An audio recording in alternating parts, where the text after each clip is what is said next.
యెహోవా కట్టిన ఇల్లు ఇది, మహోన్నతుడు నిర్మించినది. మధురమై శ్రేష్టమై మరువరాని బంధమిది. యెహోవా కట్టిన ఇల్లు ఇది, మహోన్నతుడు నిర్మించినది.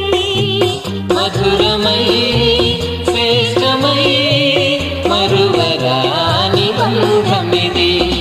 యెహోవా కట్టిన ఇల్లు ఇది.